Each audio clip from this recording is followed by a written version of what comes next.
Hola everyone, bienvenidos a un nuevo vídeo a la carrera. Pues en esta ocasión me gustaría responder a un médico de COVID que ha sacado un vídeo, pues digamos, en contra un poco de mi actuación en el vídeo en el que cuento mi experiencia con el coronavirus. Y me gustaría contestarle. Así que si os parece bien, voy a aparcar el coche y voy a dedicarle mis 5 sentidos, contestar como es debido a esta crítica que me han hecho, ¿vale?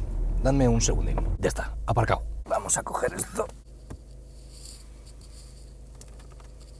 Hola Mario, ¿qué tal? Bueno, que sepas que esto no lo he hecho nunca, ¿eh? El hacer un vídeo especial para alguien que me ha hecho una crítica. Pero bueno, como me dijiste que te habías hecho un canal de YouTube solamente para subir el vídeo, me imagino que era bastante importante para ti lo que había dicho. Y bueno, pues quiero hacerte una respuesta especial para ti en el caso de que no se haya entendido bien el mensaje o la crítica que yo quería dar con mi anterior vídeo. Me parece que realmente te mereces una explicación. Bueno, esto es un vídeo a la carrera, como sabéis, o como sabrás, los vídeos a la carrera son improvisados. Lo que pasa es que en esta ocasión sí que he querido apuntarme ciertas cosas sobre tu vídeo, sobre tu crítica, que creo que es lo que realmente te ha sentado mal y me gustaría explicarme. Y así que bueno, voy a tirar de chuleta un poco para intentar hacerlo mejor esta vez. Y no te preocupes por la miniatura, es un truco de marketing para que más gente vea el vídeo. Bien, pues me gustaría empezar diciendo que, bueno, como tu vídeo no llevaba una estructura, pues digamos que he intentado estructurarlo yo como he podido para ir hablando de tema por tema, ¿vale? Que no haya saltos en el argumento, ¿no? Lo que yo he entendido es que te ha dado rabia ver en mí una falta de comprensión e insolidaridad hacia los médicos, ¿no? También dices que ahora hay un movimiento como para culpabilizaros del asunto. A vosotros, a los médicos, ¿no? Bueno, pues quiero hablarte de estas dos cosas. Lo primero, de este movimiento que dices tú, ¿no? De culpabilizar. No estoy tan de acuerdo que haya un movimiento en culpabilizar a los médicos, sino que el movimiento que yo creo que hay ahora, y es una cuestión política, meramente política e ideológica, es un enfrentamiento entre la sanidad pública y la sanidad privada. Pero no era el motivo. Y debo decir, yo tengo mi opinión sobre la sanidad pública y sobre la sanidad privada también, pero no la expreso en este vídeo. Y luego en lo de la falta de comprensión e insolidaridad por mi parte, me parece también que te has quedado en lo anecdótico de la experiencia y no en el grueso de la crítica. Que yo me queje, por ejemplo, que yo me queje de la enfermera esta que me mandó a la mierda, es anecdótico. El trato de un médico a un paciente en un hecho puntual es anecdótico siempre. Si yo hubiera ido 2 horas después y esta enfermera hubiera acabado su turno y me hubiera tratado otra muy amable, pues hubiera dicho que me trataron muy amablemente. Pero el protocolo de actuación, que era la verdadera crítica del vídeo, sigue siendo el mismo. Yo tendría que haber hecho lo mismo, aunque el trato de los médicos hubiera sido diferente. Y voy a insistir, esto no era un enfrentamiento entre la sanidad pública y la sanidad privada, en absoluto. De hecho, yo digo al principio que fui a un hospital público y me atendieron muy bien y muy rápido. Y la PCR no me la hicieron tampoco porque me la negaran. Me dieron a elegir y yo dije que no, porque pensé, si no va a ser fiable, ¿para qué me la vas a hacer? Cuando yo hablo también, por ejemplo, de que el centro de salud estaba cerrado porque era fiesta, yo sé que no son los médicos los que cierran el centro de salud porque sea fiesta, ya lo sé. Si es que no estoy culpabilizando a los médicos de nada, me parece que los médicos hicieron todo su trabajo lo mejor posible. Lo que pasa es que eso no quita de que a nivel práctico sea insuficiente, pero no por culpa de los médicos, sino por el protocolo de actuación que existe. Yo, por ejemplo, antes de ir al hospital público, llamé al centro de salud, porque es lo que se debe hacer. Me aislé en casa y llamé al centro de salud para saber si me iban a atender telefónicamente o si tenía que ir a hacerme una PCR o que me dijeran instrucciones para yo actuar. No cogen el teléfono, no cogen el teléfono. Te atiende un contestador cuando tú llamas. Donde yo estoy,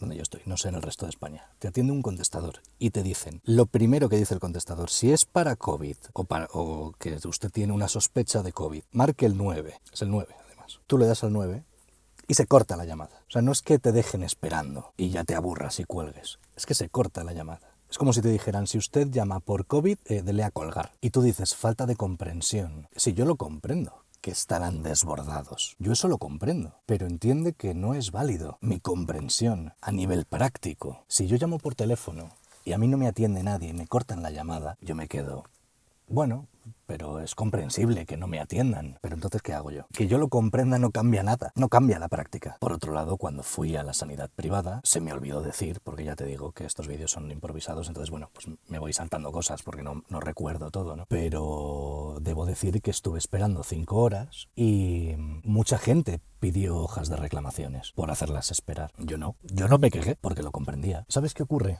que además ese mismo día, que fui primero al centro de salud y luego fui al hospital privado, en el centro de salud había una cola inmensa para entrar. ¿Sabes por qué estuve esperando 5 horas en el hospital privado y tuve que esperar una cola enorme en el centro de salud? Pues por 2 razones. La primera, pues porque no cogen el teléfono, y si no cogen el teléfono no tienes más remedio que ir, porque entonces ¿qué haces? Y la segunda fue porque el día anterior fue fiesta y todas las personas que no pudieron ir el día anterior fueron ese día. Y eso lo sé porque al día siguiente, que era miércoles, mi tía, que también se notaba un poco rara, me dijo: voy a ir directamente al hospital privado porque no me cogen el teléfono en el centro de salud. Y le dije: llévate un libro porque vas a estar ahí esperando un montón. Y resulta que fue y la atendieron enseguida. No había gente. También dices que te dio rabia que me hiciera una segunda PCR. Además dices algo como, no sé, bueno, es mi dinero, el dinero de mis impuestos y yo lo hago y no sé qué. Yo no he dicho nada de eso nunca. De hecho, la razón por la que yo me hice una segunda PCR precisamente fue porque en el hospital público me dijeron que las PCRs no eran fiables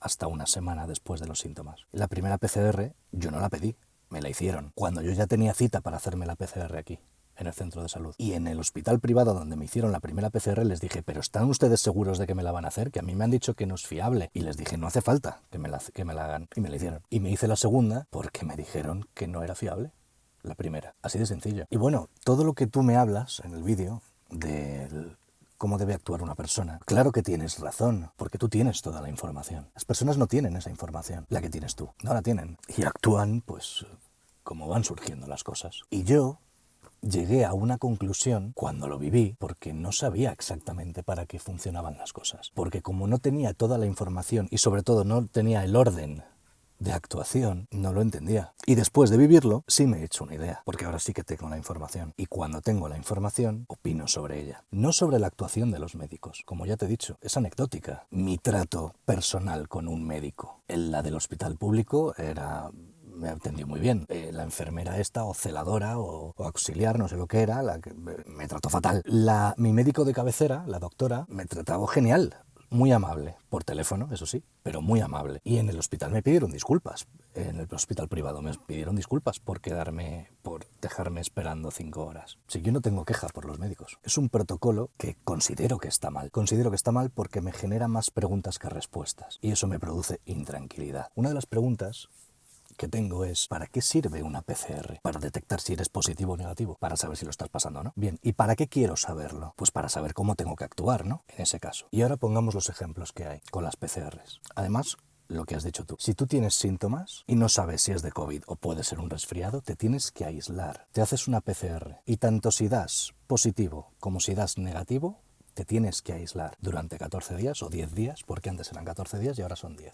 Si me tengo que aislar en casa, tanto si soy positivo como si soy negativo, ¿para qué me tengo que hacer una PCR? En el momento que tenga algún síntoma parecido a los que ya sabemos, pues me quedo en casa 14 días y ya está. Y me ahorro la desagradable experiencia de hacerme una PCR. Y si es por una cuestión de ahorro de PCR, más ahorrar que eso, no hacerme ninguna, espero 14 días en mi casa y salgo. Tú pones un ejemplo aquí, que me lo apunté, que dices: puedes estar enfermo de COVID, pasar todo el COVID y nunca dar positivo. Puedes dar negativo en la PCR y estar pasando el COVID. Y la razón por la que dices que hay que aislarse aunque des negativo será porque eres contagioso. Será porque puedes tenerlo y ser contagioso. Es decir, tú puedes dar negativo en la PCR, pero contagiar a los demás, porque en realidad sí lo tienes. Y luego, sin embargo, hay otra posibilidad, que es que tú no tengas ningún síntoma y dar positivo en la PCR, lo que se llaman asintomáticos. Entonces, sin tener ningún síntoma, puedes dar positivo en la PCR y puedes estar pasándolo, o teniendo síntomas, dar negativo en la PCR, también puedes estar pasándolo. Entonces puedes estar pasándolo siempre. No se sabe si una persona tiene COVID o no. Entonces, no es que existan muchas posibilidades, es que existen todas. Si aún dando negativo puedo ser positivo y sin tener síntomas puedo ser positivo también, ¿para qué vale la PCR? Pues resulta que la PCR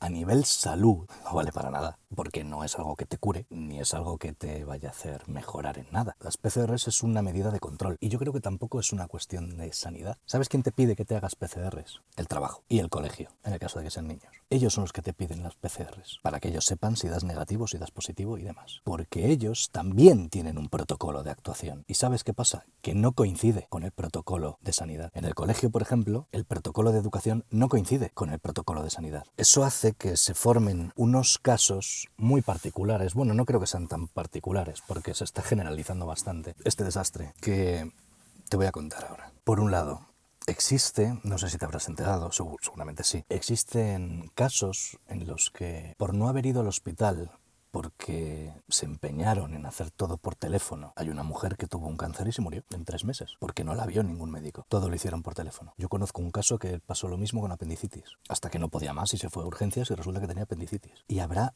mogollón de casos como ese, por atender a las personas por teléfono. No me cabe ninguna duda de que habrá miles de casos como ese. Así de graves y quizás no tan graves también, pero estoy convencido. Luego, este punto de el no ir al hospital ha llegado a un grado tal que a la gente le da miedo ir al hospital. La gente se hace daño, tiene accidentes y no va al hospital por miedo a coger el coronavirus. No va a posta, no por ser un buen ciudadano, ni por hacer lo que se supone que se debe hacer. No, lo hacen por paranoia, lo hacen por miedo y a mí eso me parece mal. También he visto casos de un señor que tenía una raja en el brazo tremenda, porque se había rajado con no sé qué, y tenía una raja en el brazo tremenda y se estaba engangrenando y eso ya. Acabó yendo al hospital y le dijeron, si llegas a tardar más te tengo que amputar el brazo. Y todo porque el hombre no quería ir al médico, no quería ir al hospital, me refiero, por si acaso se contagiaba. Y de esos también hay mogollón de casos. De hecho, yo creo que eso serían la mayoría de los casos en los que la gente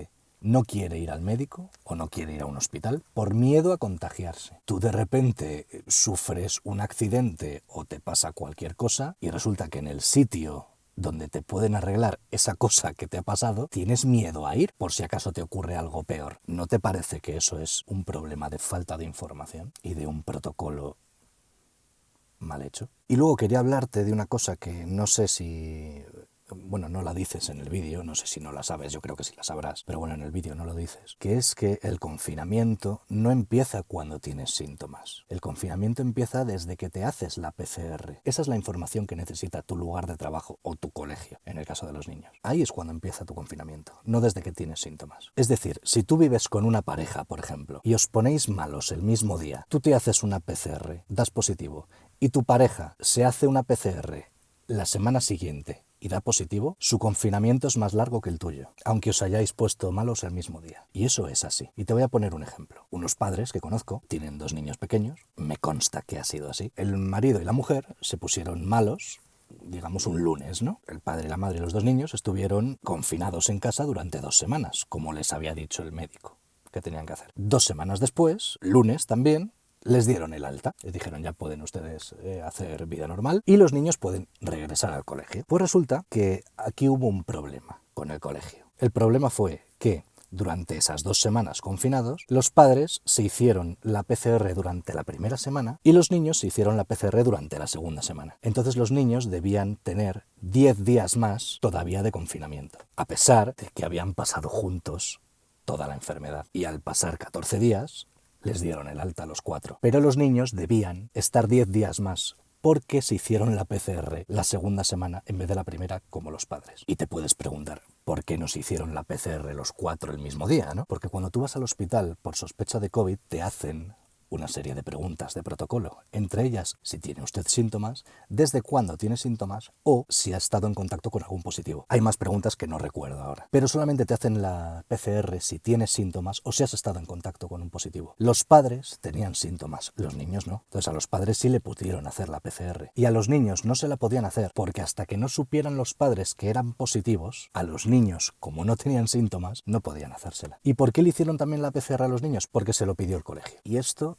se alarga más todavía, porque como la doctora les dio el alta a los 4, hemos dicho que fue un lunes, ¿no? Cuando les dio el alta, bien, pues el martes le llevaron al colegio. Hablaron con la enfermera y demás y dijeron que sí, se había hecho la PCR hace una semana y que había dado positivo, pero que llevaban 15 días confinados ya y que la doctora les había dado el alta. Pero como los niños hicieron la PCR después que los padres, tenían que contar 10 días a partir de ahí y todavía no habían transcurrido los 10 días. De manera que el colegio confinó las clases de los 2 niños y tuvieron que irse 10 días más a casa, porque el protocolo del colegio no cuenta 10 días desde que se hacen los niños la PCR, cuentan 10 días desde que se enteran ellos, desde que el niño tiene contacto con otros niños. De repente, si el protocolo de sanidad es uno y el protocolo de educación es otro, y tú tienes una situación en que entran en conflicto los dos, como ha sido este caso. Estos dos niños han estado un mes sin ir al colegio, porque han ido empalmando confinamientos según protocolos que se iban encontrando por el camino. Eso lo sabe la gente, eso no lo sabe la gente. ¿Por qué estos niños han tenido que estar un mes sin ir al colegio por un confinamiento o un aislamiento que se supone que tiene que durar solo 10 días? Es 3 veces más, ¿eh? Resulta que también me dijeron que fueron al centro de salud, porque además es que en el colegio les pidieran un informe de la pediatra que les indicara que ya pueden ir al colegio. Y cuando fueron estos al pediatra para pedirles el informe, les dijo el pediatra: si yo no tengo que hacer ningún informe, si yo ya les he dado el alta, ustedes llévenle al colegio, porque la patria potestad para que un niño vaya al colegio la tiene el padre. Ni la tiene el médico ni la tiene el colegio, la tiene el padre. Y cuando fueron al colegio a hablar con la enfermera del colegio, a hablar con la directora, con quien fuera, les dijeron que eso no era verdad, que la responsabilidad de que un niño vaya al colegio es del colegio. Y las palabras que les dijeron: es que ustedes están muy acostumbrados a obedecer a los médicos. Claro, es una estúpida costumbre que tenemos los padres, ¿no? Cuando en el colegio les dijeron: nos tenéis que hacer caso a nosotros, no a los médicos. Nosotros decidimos cuándo un niño puede venir al colegio y cuándo no. ¿Ves cómo el protocolo no funciona? Sin embargo, yo considero que los médicos han actuado bien. Claro que sí. También considero que el colegio ha actuado bien. Han hecho su trabajo. Ellos tienen unas instrucciones que seguir y las han seguido. E incluso ellos pensaban: quizá estamos sobreactuando, pero preferimos estar sobreactuando que poner en riesgo nada. Me parece perfecto. Esto no es una queja, o mi anterior vídeo no era una crítica a los médicos, ni al trabajo de ellos, ni al trabajo de los profesores, ni de educación, en absoluto va por ahí. Y si se ha entendido así, pido disculpas porque no era mi intención. Mi crítica, el peso de la crítica, caía en los protocolos del gobierno, que por fin, una vez sé cómo funcionan, una vez me he enterado, una vez lo he vivido, pues me parece que puedo opinar sobre ello. Y de una manera muy sincera. Pues un poco ha sido esto. Espero que te haya servido de explicación, pero vamos, yo confío 100%, entendí muy bien tu vídeo además, confío 100% en los médicos, y yo entiendo que si ellos no están preocupados, no tenemos por qué estarlo los demás, pero aún así, yo creo que el protocolo está mal.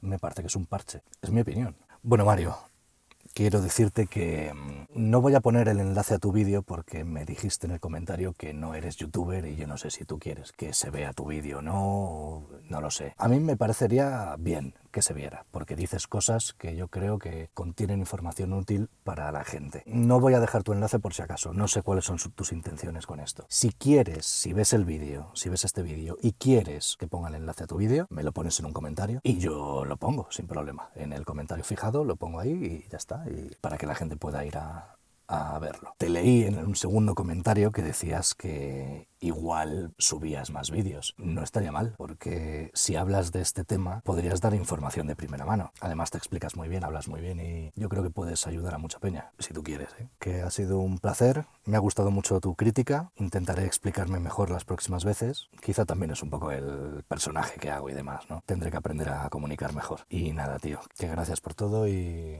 nada, te mando un abrazo grande y a por ello. Y a los demás, pues eso, nos vemos en el siguiente vídeo. Oh yeah.